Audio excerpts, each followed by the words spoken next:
तो hello friends, welcome back to my YouTube channel. मेरा नाम श्वेता रॉय और आप लोग का स्वागत है संपूर्ण हिंदी व्याकरण के अध्ययन में। तो सो आज मैं आज आप लोग को झारखंड पुलिस से रिलेटेड जो सिलेबस आया था, मैं लास्ट वो आज बचा है उसका मैं 8वां 36 भाग पढ़ा रही हूँ, भाग्यखंड 2। तो आज पढ़ा रही हूँ मैं छाया मत छूना। ये इनका रचित है, तो गिरिजी कुमार माथुर का है इनका। तो चलिए इनमें देखेंगे कि क्या क्या क्वेश्चन है और क्या क्या छाया मत छूना में क्या क्या गिरिजी महाराज जी ने कहा है। तो आज का हमारा फर्स्ट क्वेश्चन है, देखिए कवि कविता में, देखिए कवि कविता में किन के पीछे भगवान व्यर्थ बताए हैं। तो यश, अभय और पूंजी का बताया है इन्होंने। कभी क्या करना, देखिए दूसरा है कभी क्या छूने के लिए मना कर रहे हैं। तो पुरानी यादों को छूने के लिए मना कर रहे हैं। क्यों कर रहे हैं? क्योंकि हम जितना पुरानी बातों को याद करेंगे उतना ही हमें दर्द होगा और हमें पेन होगी और हम टूटते रहेंगे।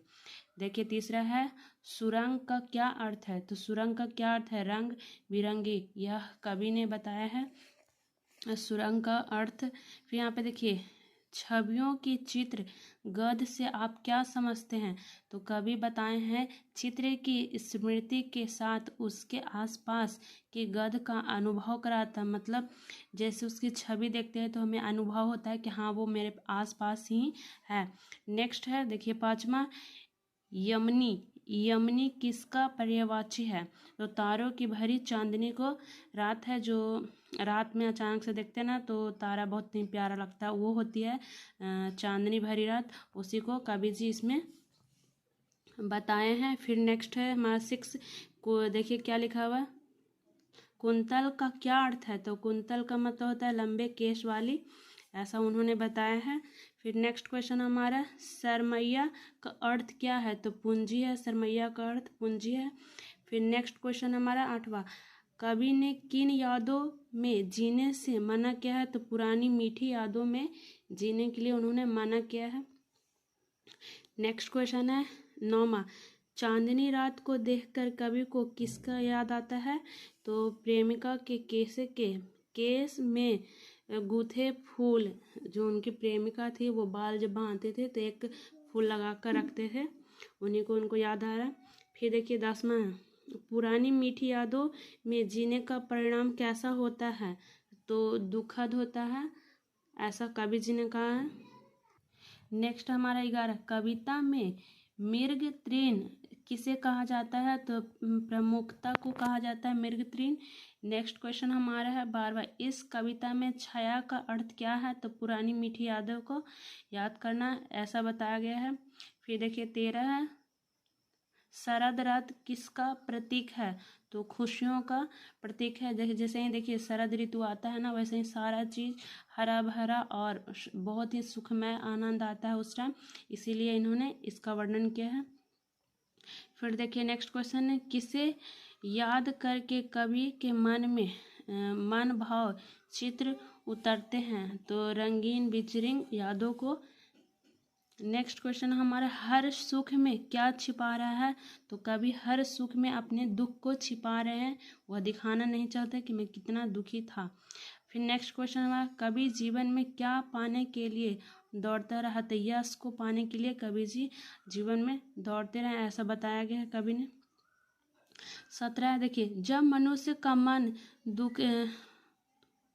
दुविधाओं से भर जाता हो तब उसे कोई रास्ता नहीं सूझता, ऐसा कवि जी ने बताया है इस कविता में।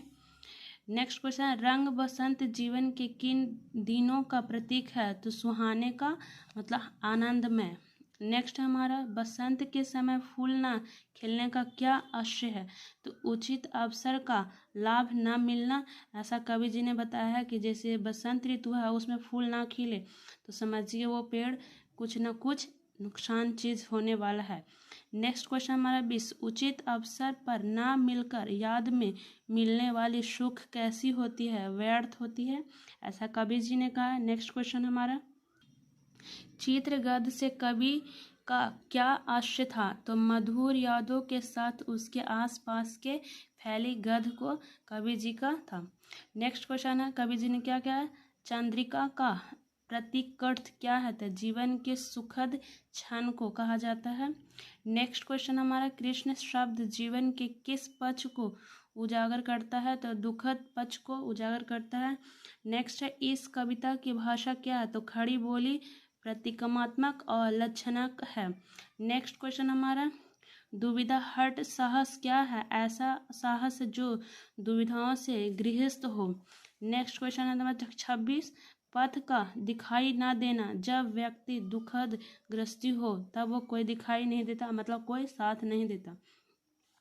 नेक्स्ट क्वेश्चन हमारा, दुख ना चांदी खिला शरद रात के आने पर जाने पर पंक्तियों में किस लोकोक्ति का अर्थ निहित है, तो का वर्ष जब कृषि सुखानी, मतलब इसका अर्थ है कि जब कृषि जिस टाइम पानी खोज रहे थे उस टाइम नहीं बरसा, और फिर जब पानी की समय फसल का लगाने का समय ख़त्म हो गया तब पानी बरसा, तो उससे कोई फ़ायदा नहीं है किसानों का और ना ही उसके आने से।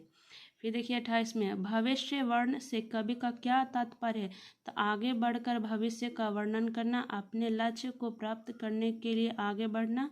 थर्ड बताए थे, भविष्य में आने वाली बाधाओं को दूर करने के लिए तात्पर्य हमेशा रहना, ऐसा कवि जी ने बताया था। देखिए नेक्स्ट है, छाया छूने का प्रतिकार क्या है, समस्या, स्मृतियों को ताज़ा करना, मतलब जब छाया छूते हैं तो पुरानी बातों को याद आ जाती है, ऐसा स्वर्ण जिसको कि याद करते हैं हम।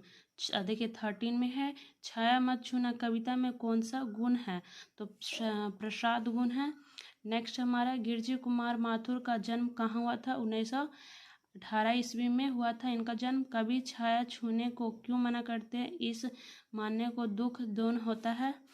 नेक्स्ट है, जीवन में सुरंग सुविधाओं सुहावनी, इस पंक्ति में कौन सा अलंकार है, अनुप्रस्थ अलंकार है। नेक्स्ट क्वेश्चन हमारा, जितना ही दौड़ता है उतना ही भरमात, यह इस पंक्ति किस और संकेत करती है, तो धन संभव के पीछे दौड़ना, यश व मानव सारमय शब्द का अर्थ होता है धन संपत्ति की लालसा नृत्य बढ़ जाती है। नेक्स्ट है, गिरजी कुमार माथुर प्रमुख रूप से कवि माने जाते हैं, तो प्रयोगवादी माने जाते थे। अगर प्लीज़ वीडियो थोड़ा सा भी हेल्पफुल लगा होगा, यूज़फुल लगा होगा, तो प्लीज़ वीडियो को लाइक शेयर सब्सक्राइब ज़रूर करिएगा और प्लीज़ सपोर्ट करिए ताकि हम भी आगे बढ़ें। So thank you very much video watch करने के लिए। और अगर आप लोग को झारखंड पुलिस के सिलेबस से जितने भी अगर देखने हो तो मैं पारी पारी करके मैं सीरियल वाइज डाल रही हूँ। काव्य खंड 2 का मैंने डाला, नेक्स्ट मैं जब ख़त्म होगा तो अगले में मैं जाऊँगी और झारखंड पुलिस का जितना भी सिलेबस है मैं पूरा कवर करूँगी। थोड़ा लेट होगा पर ज़रूर करूँगी। तो thank you very much video watch करने के लिए। So take care guys.